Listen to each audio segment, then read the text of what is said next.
Now, you can see that film tonight, Dispatches, Escape from ISIS, at 10 p.m. on Channel 4. We're now joined by two men who have fought against extremism in different battlefields. Johnny Mercer is the newly elected MP for Plymouth Moor View. He fought with British forces in Afghanistan. And Mesa Gifford. What it's like to be a YPG guerrilla. So here's Kendall on Nobat. Let's have a look at Dash. Well, he's a former city trader.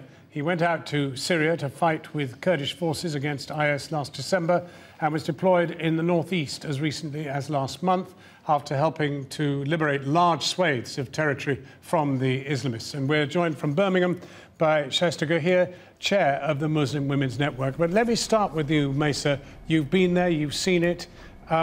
What is your sense, having seen this film, which probably has not told you anything you didn't know,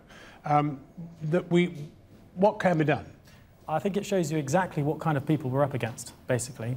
It shows you what the Syrian people are going through, and hopefully it will spur more action from the British government to tackle this and actually do more. What does action mean? Well, action means more bombing strikes, not just talking about bombing strikes, actually giving clear indications on exactly where those strikes are going to take place and who they're going to be in support of.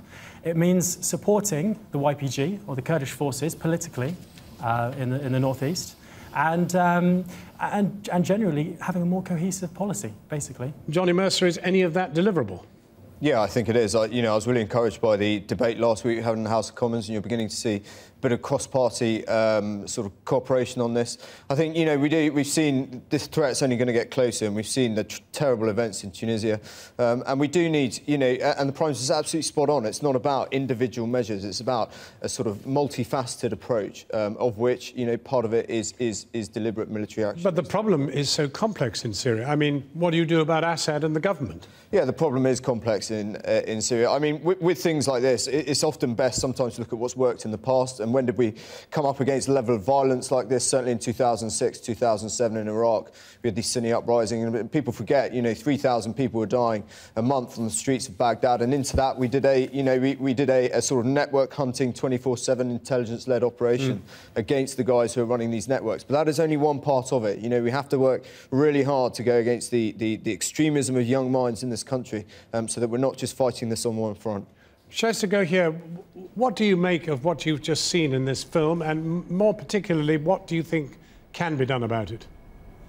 Very upsetting. I couldn't see the footage, I could hear it. It's very upsetting, very disturbing.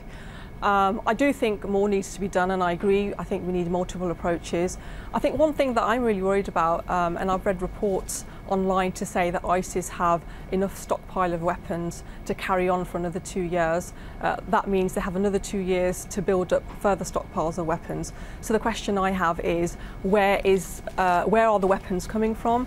Why can't the Western governments and other governments in the region stem that flow of weapons going into the region? Can I just ask you, this really seems to expose the plight of women more than anything else. I mean, if this was being done on this scale to men, one wonders whether the reaction would still be the same.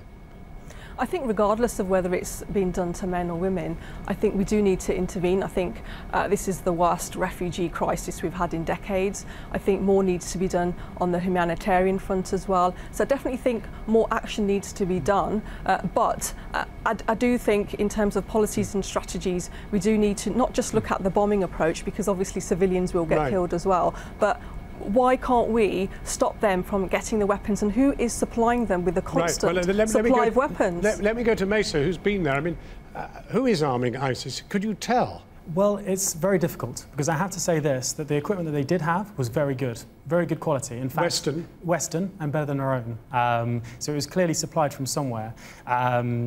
Well, it's pretty amazing that with British intelligence, American intelligence, all the rest of it, nobody knows where it's coming from. Is it coming from within the region? Some of it has been shown to come from the Iraqi forces that have been overrun. Clearly, we've spent a long time training them up and giving them that equipment to defend their state as part of that operation. So the picture emerges of a not very well-armed Kurdish resistance and a very well-armed ISIS. So is it down to arms?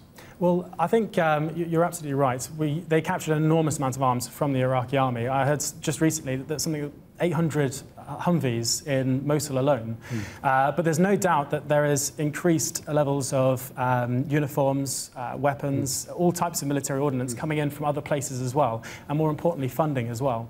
There are certain accusations that that Turkey as well has been assisting the Islamic State, particularly against the Kurds, because there are only reasons. You see, it's interesting. David Cameron talks about a full spectrum response, but there's not going to be a full spectrum response. There are not going to be many weapons, and there's certainly not going to be any boots on the ground. I mean, is that what you're advocating? No, I have to say no. I'm not. I don't say that Britain should actually send troops on the ground. That's just not the answer. There are plenty of people, forces there that have the ability to take back and fight the Islamic State, take back their lands, and actually secure the country for the future. But what we do need to do is we need to recognise who those people are, because at the moment the YPG, because of Turkey doesn't want to see. It's a NATO member. It's an aspiring member of the European Union. It doesn't want to see Britain support the YPG. So Britain isn't. But the YPG is a major part of the solution here. Now, Shaista, Mesa mentioned just now, actually, in fact, it was Johnny Mercer who mentioned just now, the hearts and minds issue here, that we need to prevent people being radicalised, and that seems to be a much more difficult task.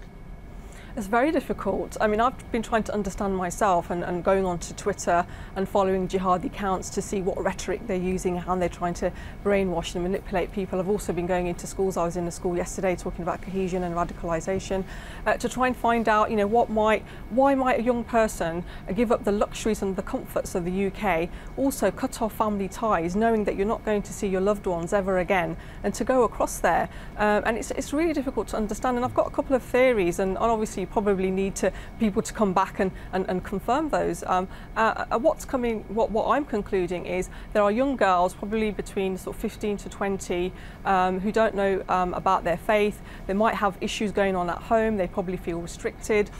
And they see all these empowerment images. Obviously, we see the other side, the beheadings and sexual violence, and they're shown images of women carrying guns, women riding horses, women being educated, told that they're going to be honoured. So they think that they're going to be empowered when they get across there. Right. Obviously, when they get across there, it's not the case. But then you have another group of women. Well, hang on a minute, because you've presented enough of a challenge, even with what you've described. Okay. And at the end of the day, we're left with a two-pronged approach. One is to deal with hearts and minds here, and the other is what to do about Mesa's forces that he's fought with. But that's clearly inadequately armed. No question of us arming the Kurds. But John, forgive me, but when you say, you know, the Prime Minister's doing nothing about it, I'm afraid you are entirely wrong. I'm saying we're not. No, we have a very, you know, he's asked for a full spectrum approach, and that is precisely what is going on. Okay. We've committed. What is the full spectrum when it comes to the forces he's been fighting with? So by your own admission, you have seen Western, what we call facilitators out there, okay? Because the KPG, but a group that is they less are American well at armed the than moment, ISIS. but there are British trainers out there doing Iraq as well. Iraq, but not in Syria. Okay, not in Syria, but we're having that debate at the moment. That came to the House of Commons. The House of Commons delivered a verdict. We are a democracy and we stand by that.